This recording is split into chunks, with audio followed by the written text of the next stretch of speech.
Well, good morning, Suncoast. It's so good to be here with you. Would you please sing this with me? I close my eyes to see my King and Majesty.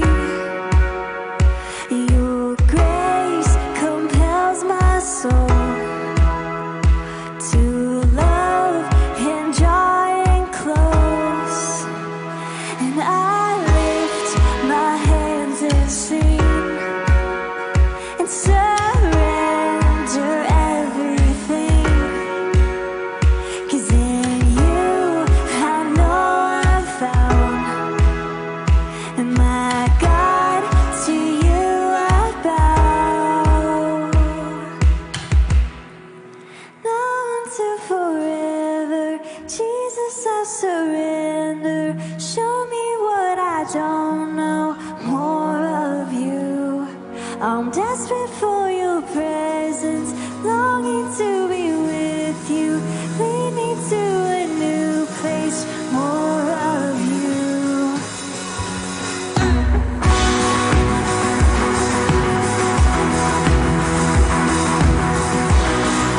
Let's sing this through the fire.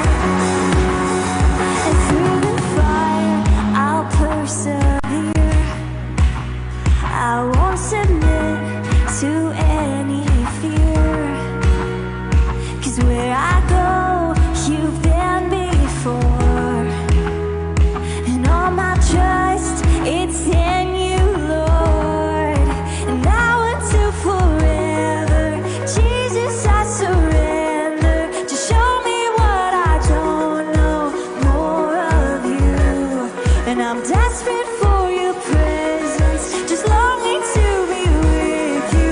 Lead me to a new place, more of you. Yeah, yeah.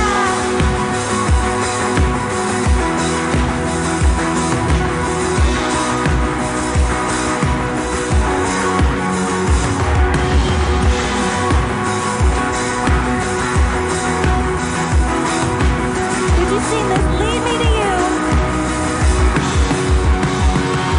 And lead me to you. Forever, Lord, I will pursue. Yes, I will pursue. 'Cause you won my heart. And Jesus, you're all that I want. You're all that I want. Now until forever, Jesus, I surrender. Show me what I don't know, more of you. I'm desperate for your presence, longing to be with you. Lead me to a new place, more of you. Now until forever, Jesus, I surrender. Show me what I don't know, more of you. I'm desperate for your presence, longing to be with you. Lead me to a new place, more of you.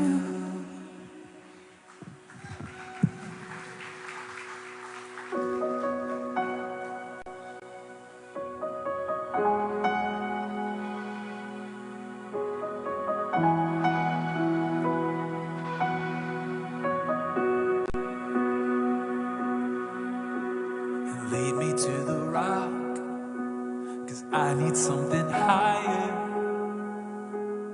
higher than the world could understand. And foolish as the cross, humble as the grace you give, the wisdom of a kingdom made to last. 'Cause I don't wanna build this life on Babylon's bricks and pride, sitting on a fault line out to quake. Rather be a bedrock fool, with trusting nothing less than you, when every other sure thing surely fails.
through the wind and the storm. On this rock I stand.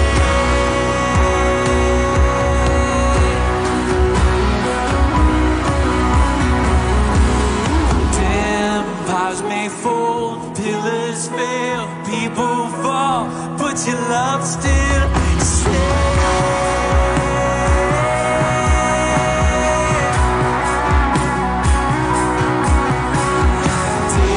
Age after age, till the earth fades away, still your kingdom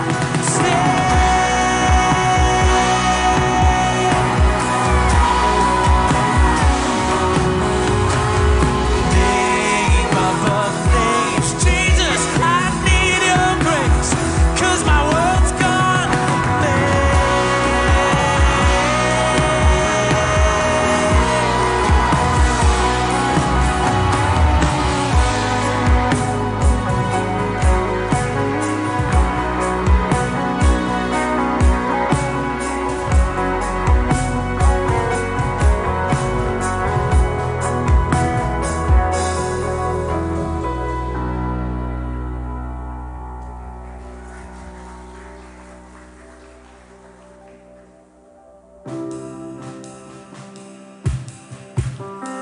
Good morning, Suncoast. It's good to be here with you.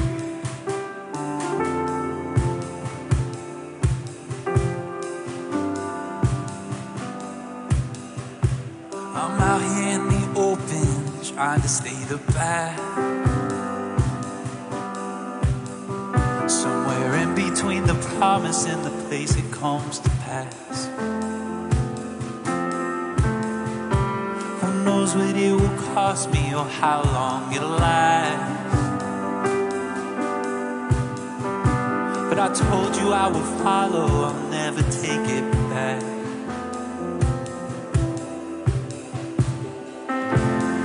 Hang on every word you ever said, for I know you're faithful, and I'm still waiting on a world full of promises.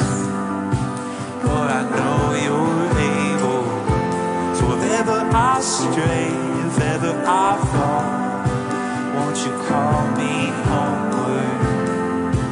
Won't you call me homeward?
How's everyone doing this morning?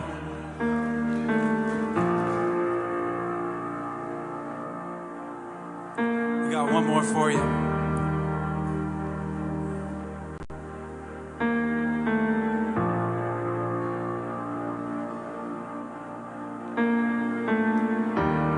And walking around these walls, well, I thought by now they'd fall. But you would never fail me yet.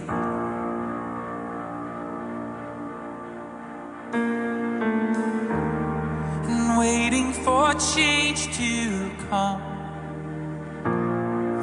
knowing the battle's won. For you have never failed me yet.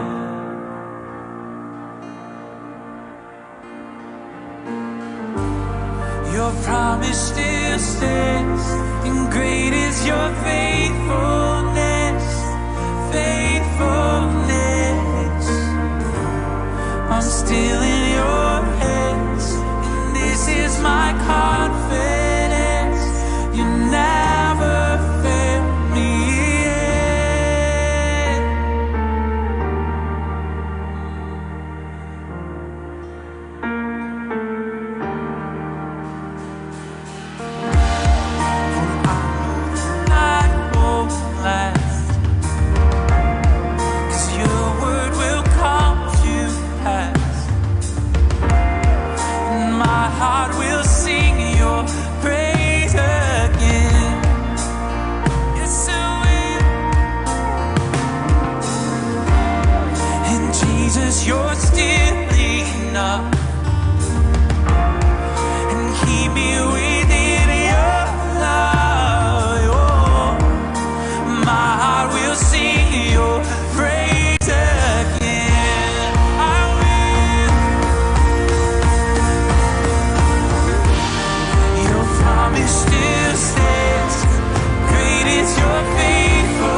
the rest of the service.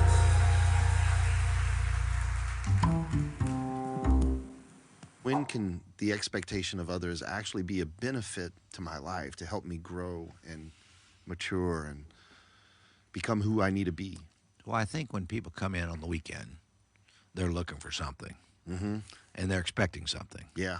And when we deliver some form of help for them, and they walk out going, wow, that's just what I needed today. And you've heard that. Oh, yeah. That's, how did you know I needed that? And that's exactly what I needed. Or, you're looking through my window, all the different things. Of course, my joke is, I have your picture on my desk when I wrote this, But they set their expectations that they come and they want something. Yeah. And when we're able to see them walk out feeling like they learned something, or they're a better human being, or maybe there's more balance in their life, then we feel good that we've delivered. Yeah. I think it's also true that when you bring your kids in, what do they expect? Safety, for them to learn something. Certain expectations are valid. You come in, you expect the band is going to be phenomenal, which they are. Yeah. Or, the room is going to be comfortable and it's going to be clean, certain things along those lines. It is disappointing when people come in and they're looking for us to beat them up and lay guilt on them, and we don't deliver that. And they walk out a little bit surprised, and sometimes they're disappointed. That's right. That's what they were looking for. But we just have to be who we are and be the best version. And for us in leaders, we want people to know this is what you get here. Yeah. This is what you can expect here.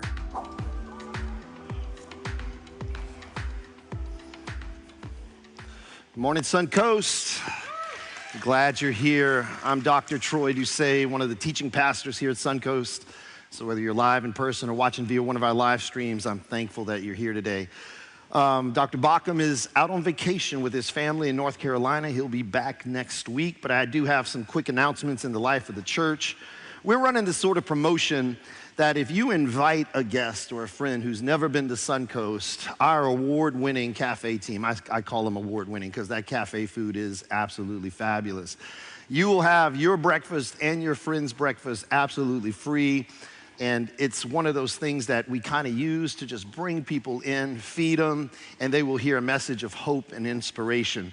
So if you have someone you're thinking of, it's a good way to bring them for breakfast at church and have them listen to some great music and some good inspiring teaching. Also, we are gearing up for the celebration of the 25th year anniversary of Suncoast on July 9th. Yes, 25 years ago, this very crazy man named Dr. Larry Bauckham had a vision to start a church here in Sarasota. And I'll speak about it, a little bit about it in the sermon. But over time, that vision and mission sort of altered itself into a new way of understanding God's love. And on July 9th, that Sunday in both services, we are going to celebrate the work that God has done, the work that God is doing, and a future of hope of what God is going to do in the future. And lastly, every Sunday, right after service, you go through these doors here where I kind of go hide out. It's called the VHQ. Our very own teaching pastor, Pastor Brett Watson, who is an intelligent, incredibly smart, absolutely brilliant theologian, takes the messages from Sunday and he sort of expounds and explicates and elucidates on the, are those words making any sense? I don't know what they mean. That's just what you told me to say. They're good words? Okay, they're too big for my vocabulary. PhD simply means post-hole digger. That's what my dad says anyway. But anyway, Pastor Brett leads a small group that goes deeper into the sermon's content right behind here after every service. So join him if you'd like to go deeper. We're in a series called The Expectation Gap. And last week, Dr. Bauckham kicked us off with how frustration and disappointment in our life is often found at the root of expectation versus experience, what we expect from others or what others expect from us, and the experience or the actuality of reality that we actually give them. And that could be a root cause to a lot of our frustrations. In fact, Shakespeare once wrote that unmet expectations are the root of all human heartache. And I tend to agree with Shakespeare's analysis. Often, it is that gap between what I expect and what I experience. It's in that gap where frustration and disappointment and discouragement happen. So how do we reconcile this gap of expectation that we will all undoubtedly experience in our life? Is there a way for us to come to terms with this gap so I can begin to at least live a life that is full of faithfulness instead of frustration, a life that is focused on determination and not disappointment, a life that is full of grace and not just grievance. This week, I'm not gonna focus on the frustration that we have because we place expectation on others or the expectation placed on us. What I wanna talk about is this huge chasm, this gap in my life that exists between the me that I want to be and the me that I currently am. Is there a way to bridge this gap? If anyone knows me, many of you guys have been to my home for Cajun food and we've hung out, we've talked in the Grand Hall. Many of you know I'm like this walking contradiction. On one hand, I'm a deeply passionate guy, right? I'm very driven. I work out every day. I'm driven by that goal to become better. But yet, I love being on the beach and chilling out. I'm very laid back. I think I'm a very kind person. And so it kind of comes across as this like contention and contradiction. But I have this philosophy that drives that sort of understanding. You've heard me say it from the stage many times before. Here's what I live by. If you want what you've always had, simply keep doing what you've always done. You want no change in your life? Then just keep doing what you're doing. But if you want something you've never had, you will have to do something you've never done. You will have to step out of your comfort zone or whatever you call it and challenge yourself, because I truly believe we only change when we're challenged. But I want to change a few words to fit this sermon. I'm going to change a few words around of that philosophy I have. Now listen to it when I say it this way. If you want to be what you've always been, then keep doing what you've always done. But if you want to become someone you've never known, you will have to do something you've never known to do. And this principle, I'm here to tell you, has played out in my life and has become true because it works when I work it and when I work on it.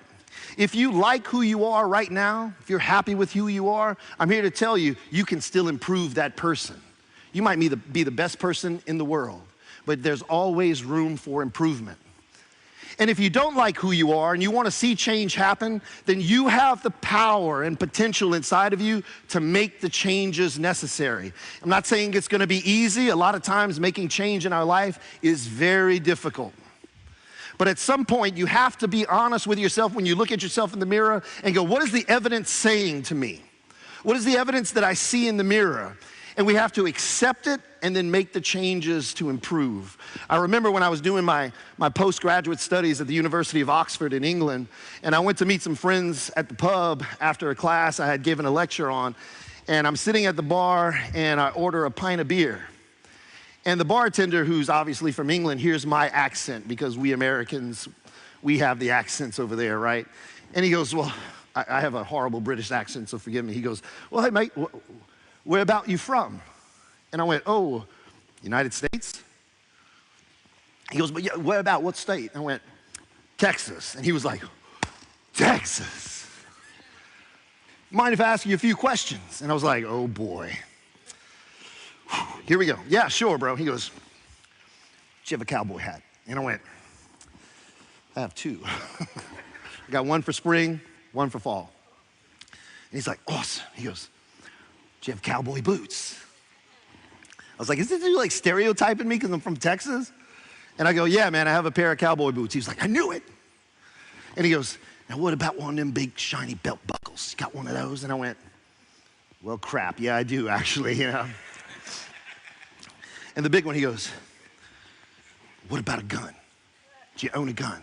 And I went, yeah, I got quite a few of those, bro. And he's like, I knew it. And I'm thinking in my mind, like, what's he gonna ask me next? Do I have any tight-fitting Wrangler jeans? Because yes, I do, I have those too. But he said, man, I just picture you boys from Texas just coming down from your bedroom in your briefs and your boots and your cowboy hat, and you got your 6-shooter on your side and a big slab of bacon, and you're reading the news. And I went, I've never done that. But man, that sounds freaking awesome. Am I a cowboy? Not a cowboy fan, let me clarify that, right? But I had to look at the evidence. All the evidence pointed that I might be a cowboy, but I knew I wasn't. There was an expectation gap between who he thought I was because of I guess the clothing I had in my closet and who I really was. But the point is, we see a great example of this expectation gap between the me I want to be and the me that I currently am in the life of Simon Peter. We know Peter. He's one of Jesus's most audacious and outspoken disciples. Let me set the stage for you. The background is the Last Supper. The arrest of Jesus is about to take place, and his brutal death on the cross and the powerful resurrection are already set in motion. And Jesus is sitting here with his disciples, and he says this from John's gospel. Listen to what Jesus says. My children, I will be with you only a little while longer. You'll look for me, and just like I told the Jews, so I'll tell you, where I'm going, you cannot come. But a new commandment I give you, love one another.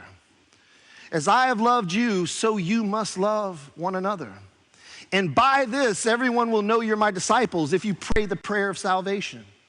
If you go to Baptist church or Methodist church. No. He says, this is how they're going to know you're my disciples. If you what? Love one another.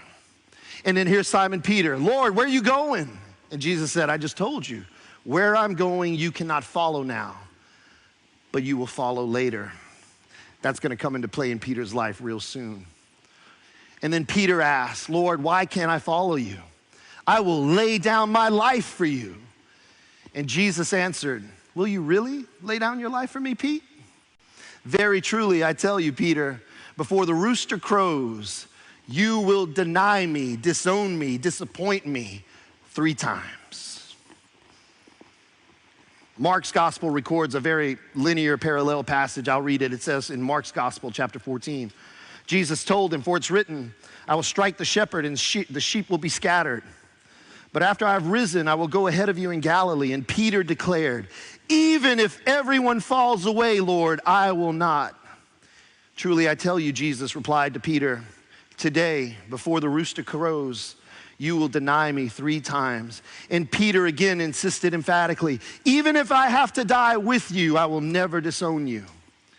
And guess what happens? Peter is approached by the public, by the social aspect of his world, and the Sanhedrin, and they say, Peter, you're one of Jesus's followers. And in the heat of the moment, in the moment of weakness, Jesus goes, I don't know who he is. I don't know this guy. Yes, you are. You're with him. You were with him. We saw you with him. I don't know the dude. No, we need to take you in, bro. You're one of his disciples. We're arresting all of you. I don't know him. I swear I don't know him. Peter, I'll never fall away. When everyone's weak, I'm going to be strong. When everyone is scared, I'm going to be brave. You're going to deny me 3 times, Pete. It'll never happen. Do you guys see there's a big expectation gap between who Peter thought he was and who the situation revealed who he truly was? There's no doubt about it. Peter was an absolute leader amongst the 12. And he absolutely expected more of himself than he ever expected of anyone else. He pledged his allegiance to Jesus. But then the Peter that Peter wanted to be, the one that would never deny, never disown, came face to face with the gap I call the becoming me gap that all of us will face. And he ends up not meeting the expectation that he had for himself. So what do we do when we fall into that type of expectation gap? The gap between, that's so apparent and obvious, the gap between the me I want to be and the me I currently am. If you're taking notes, I got some points if you want to write them down. Here's point number 1. The first thing to bridge that gap is, as Christ followers, we should expect more of ourselves first before we place expectations on anyone else. Some of you in here, like me, have children. You got expectations for them. If you don't have expectations for your children or for yourself, how can you give them to your children? Here's what I'll say. Your lowest standard will be their highest. If you have children, your lowest standard will be their highest. Be aware of that. Peter's the leader, placed a lot of expectation on himself. I call it the imagination expectation. Peter imagined scenarios where he would be challenged in his faith and trust in Jesus. And he says, if this happens, I will do this. If everyone is scared, I will be brave. If everyone runs, I will hold firm. He imagines that scenario in his mind. And it needs to be noted that Peter is framing within his mind the expectation of the imagination that he has placed upon himself. And you know, I like leadership. I study a lot about leadership. And it's not only the expectations that leaders place upon themselves that make them good leaders, it's those expectations we place upon ourselves that make us dangerous leaders. And we need more dangerous leaders in our world. Now you might be saying, well, Troy, that's not a good thing. Dangerous people aren't good. I would say emphatically, yes, they are. Because the question I would ask is, because of what and to who are they a danger to? Any truly good person is a dangerous person at some level. The most incredible leaders I've ever met were not only good leaders and inspiring leaders, they were dangerous because they challenged the very systems that would oppress people in the world. Like, for instance, like weakness, right? Weakness is like this huge Christian thing, but when we understand the true word weakness Jesus uses, is not lay down and let people walk all over you. Weakness by itself is not a virtue. A dangerous person has to have the capacity to resist evil with some sort of aggression. But wasn't Jesus all about love, Troy? Wasn't he all about love? Yeah, but you know what else Jesus did? Have you ever read the Gospels? Jesus walks into the temple, the house of God, and he sees that there are money changers. There are people who are like making a profit off of exchanging currency inside the church, the temple, the synagogue. And it's not like Jesus walks up to him and goes, hey, can you guys stop that? Can you guys please quit? I don't want to offend anybody, but really, it's not supposed to take place in here. This is a house of God. You know what he does? Flips a table, he grabs whips made of leather, and he's like, get your butt out of here. Sometimes evil cannot be met with a nice little prayer. It has to be met with what? Righteous aggression. You don't have to agree with me, but there is a side of us that has to have the capability to use aggression to fight against evil and injustice in the world. Do you think for 1 minute, for all of my so-called strength in working out every day and bench pressing and squatting and curling and all that, that if anyone should attempt to harm my wife or my children if we're out, because that's the real world, and a guy pulls a knife on my family and I go, in Jesus' name, put it away. Immediately in my mind, I have the imagination expectation of what I would do to that sucker. And it's not pretty. Now, does that make me a bad person? No, it makes me a dangerous person who has the ability to control it when I need to. You try to harm my family, immediately I have an expectation and an imagination of what I will do to you. Now, the psychologist Carl Jung knew this about humanity. He said, there is a side to us that has the capacity to do harm and evil. And believe me, what I'm thinking of what I would do if someone would pull a knife or a gun on my family is not pretty. I don't want to share it with you. But Carl Jung said this, most of our frustration with coming to terms with who we are is that we deny that part of ourselves that is capable of horrendous evil. We try to suppress it, deny it, or even save it through religion. Rather, we should be able to integrate that dark side of ourselves for some good in the world. Think of Harry Potter. Harry Potter, anybody Harry Potter readers? Like Harry Potter had a piece of Voldemort, the evil Lord, inside of him. And he knew the only way I could beat this evil was to tap into the evil that was within him. That's the only way to combat it. Now, we live in America. You know right now we have spies that are doing things on foreign lands to keep you and I safe. Like, you know this. They are lying, they are being deceptive, and we know lying and deception is not a good thing. But when it is used to protect freedom, like, what are you gonna say? Don't do it? In Jesus' name, tell us the truth.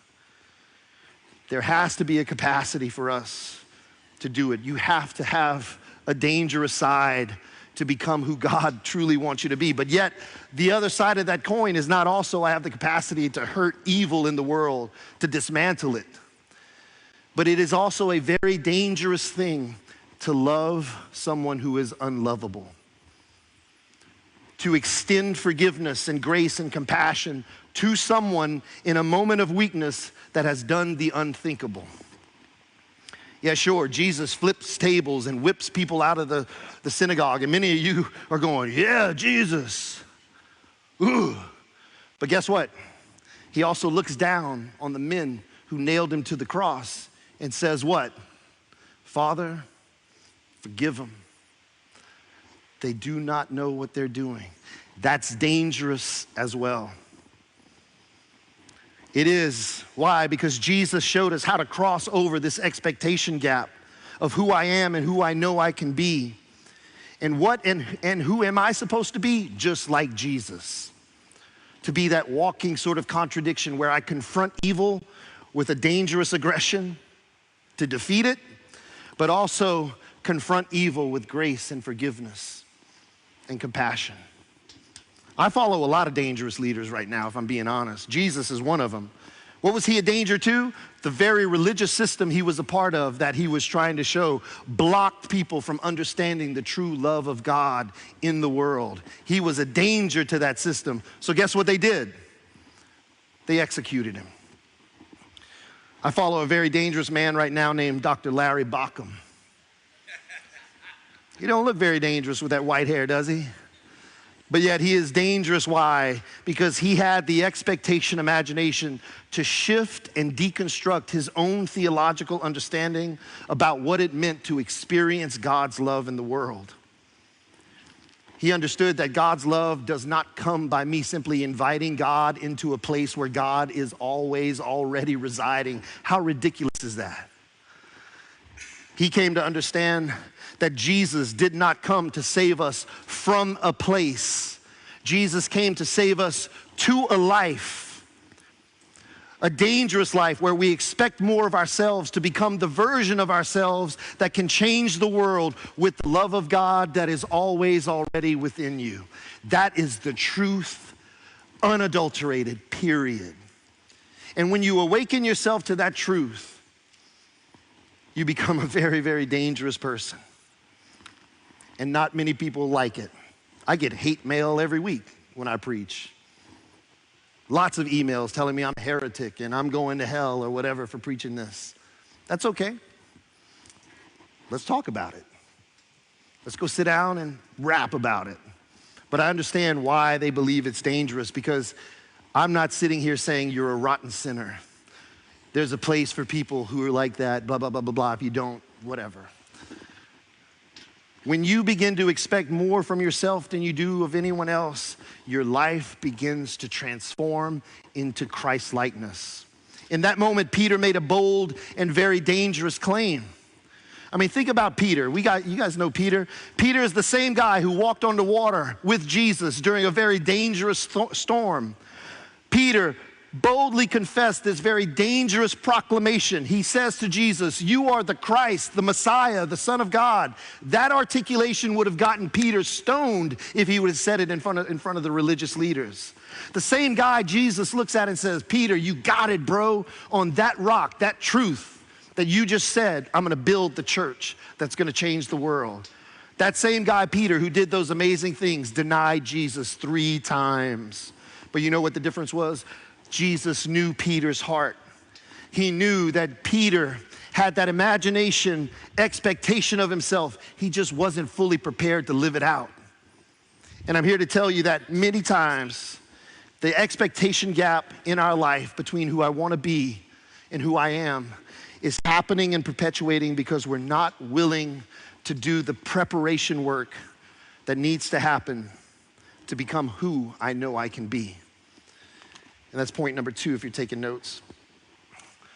Overconfidence without proper preparation often leads to a lesson in humiliation and unfulfilled expectation. To become who I want to be, I have to do some prep work, right? If I want to compete in a bodybuilding contest, there's prep work, working out, diets I have to do. If I want to be a race car driver, I have to practice and do prep work. If I want to be a basketball player, I have to take lots, hundreds, and thousands of shots to prep. But without preparation, how can you have any expectation? It reminds me of my two buddies from Louisiana, Boudreaux and Thibodeau. You guys remember them? Oh, Boudreaux and Thibodeau made this pact. They said, we're going to go to the camp on the bayou this weekend, and we're going to live off of nothing but what we catch and kill at our camp on the bayou. Boudreaux's like, wait, we're not going to stop at Walmart and get us some green beans, some corn, something to cook in case we get hungry? Thibodeau said, no, we're going to live completely off the land. Friday comes, they fish, they go hunt, they don't catch nothing, don't kill nothing. Friday night, they're sitting there hungry. All they got is a bag of rice. You know, in Louisiana, we eat rice with everything. Everything. Rice and gravy, rice and pork, rice with everything. And they're just looking at it, well, we're not going to eat rice by itself. We got to catch something, we got to kill something. Saturday comes, they go fishing, they go hunting, they don't catch nothing. They are ill prepared for this weekend. Overconfident, right? Thinking they're better hunters than fishermen. I like what my buddy Ed Hurst says all the time when I go fishing with him. He goes, Troy, man, today the fishing is good. The catching is bad. You know, that's sort of the... Sunday comes, Boudreaux and Thibodeau are still not caught or killed anything to eat. Man, they are sitting on the porch over the bayou, starving. Boudreaux looks at Thibodeau, man, what are we going to do? We hungry? He said, man, I don't know. I don't think we was prepared. Then all of a sudden, this little spaceship lands right on the side of the bayou. Boudreaux goes, Thibodeau, man, what's that? He goes, I don't know. I'm scared. Little door opens. Thibodeau goes, Boudreaux, what's that? Boudreaux goes, I don't know. Next thing you know, the little green man comes out of that spaceship. Boudreaux looks at Thibodeau. Man, Thibodeau, what's that? Thibodeau goes, I don't know. Go cook some rice. You'll get that later at Madfish when you're eating lunch. Oh, they were going to eat the alien. That's what, them Cajuns, man, that's what we do. Be prepared. You have to prepare for what's to come. So let me ask you this. How are you preparing for what you're expecting in your life? Peter's preparation was not congruent with his expectation. If everyone runs, I'm going to stand firm. If everybody's scared, I'm going to be brave. If everybody's weak, I'm going to be strong. And Jesus is like, how have you prepared for this, Peter? Kind of like Boudreaux and Thibodeau. He just showed up. How are you preparing for what you're expecting in your life? I remember when my daughter, Aslan, she's my oldest, she's 17, was born. I thought I was prepared for a child. I wanted to be a dad my whole life. Couldn't wait. I found out I was having a daughter. I was excited. Man, I went to the Lamaze class. I went to the birthing class. I went to all those classes. I was like, oh, daddy's prepared. And then she's born. And I remember her sitting in that crib and me looking at her. I couldn't touch her. I couldn't pick her up and hold her for like 2 weeks. I'd look at her and I'd just begin to cry because I didn't know how God could trust me with something this beautiful and this innocent. All my life I was preparing to be a dad and I wasn't ready. And I get it. You got to learn some things on the job, right? You can't always be fully prepared for what you're expecting. But here's the thing. Showing humility is always going to be better than experiencing humiliation like Peter did. Peter could have said something like, instead of saying, I'll never leave you, Jesus, he could have said, man, Jesus, I would like to think I would never leave you if something went down. I'll never forsake you. He probably should have said, Jesus, it breaks my heart that I have the capacity within me to deny and disappoint you. Never say never. How do you feel when people disappoint you because they weren't prepared? Anybody ever did project work at school, in a team, or at work, and you have to carry the load because someone came in not prepared? How does that make you feel? Frustrated, annoyed? But when we don't meet our own expectation, imagination, how do we feel? When we let ourselves down in not becoming who we can become. Leads to point 3, if you're taking notes, here it is. When it seems the expectation gap of who I am and who I want to be begins to swell, stop and remember where God dwells. When you feel like this chasm between the person you want to become and who you are is just growing and growing, stop. Don't let your mind go there. And remember exactly where God dwells. Maybe you're here today and you feel like you're constantly not hitting the mark of your own expectations you've placed upon yourself. Maybe today you feel like you failed in both your preparation and your expectation, and that God is somehow disappointed in you. God is mad at you, angry at you. I'm here to tell you, God is not disappointed in you or your progress. If anything, I feel that you're right where you need to be if you're hearing this sermon. Peter denied Jesus not once, not twice, but 3 times after he made this bold proclamation based upon the expectation he had of himself. Yet he failed Jesus and showed the world how truly unprepared he was in that moment. But you know what? I'm thankful for Peter. I'm thankful for Peter's story and how he didn't live up to that expectation at that moment. Because I've said this over and over from this stage, and I want to reiterate it. You do not become more like Jesus by getting it right. You become more like Jesus by getting it wrong. When you learn and you grow from your mistakes. Every mistake you make, the chasm between who you are and who you want to be gets smaller and smaller. Peter's failure is not final. His trial becomes a triumph, and we witness this in the book of Acts chapter 3. I want to read this from Acts chapter 3, verse 3 through 8. It says, one day Peter and John were going up to the temple at the time of prayer, and a man who was lame from birth was being carried to the temple gate called Beautiful. And he was put there every day so that he could beg for money by those going into the temple courts. And when Peter saw him, the man looked up and asked for money. And Peter looked straight at him and said, "Sir, silver and gold I do not have, but what I do have, I give it to you. In the name of Jesus Christ, get up and walk." And taking him by the hand, lifted him up, and instantly the man's feet and ankles became strong, and he jumped up on his feet and began to walk. I love that verse, because here's the truth. You are always giving out to the world what you are becoming inside. Let me say it again. You are always giving to the world what you are becoming inside. If you're becoming angry inside, guess what you're giving to the world? Anger. If you're becoming hateful inside, you're giving hate to the world.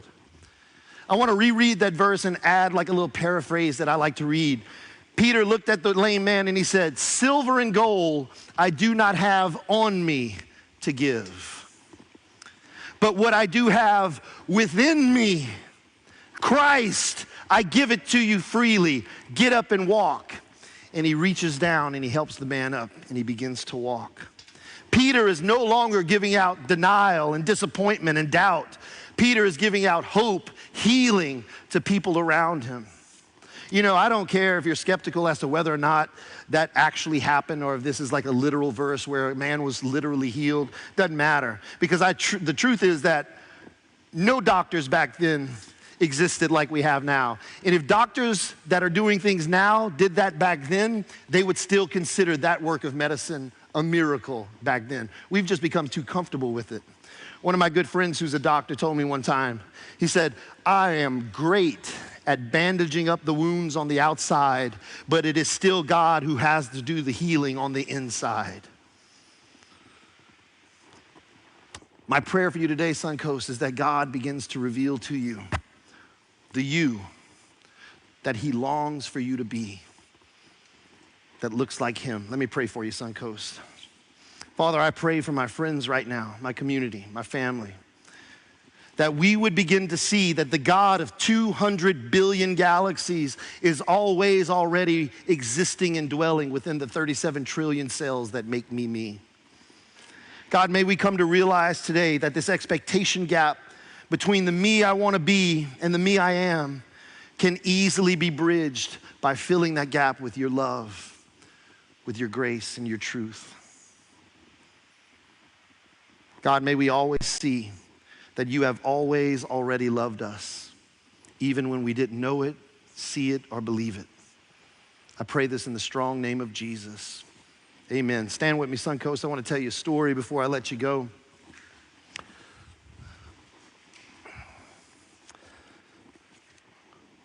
How are you preparing for what you're expecting? I don't know if I've told this story before, but I used to take every year about 100 students to New Orleans for a mission trip, and we'd work the crud out of them.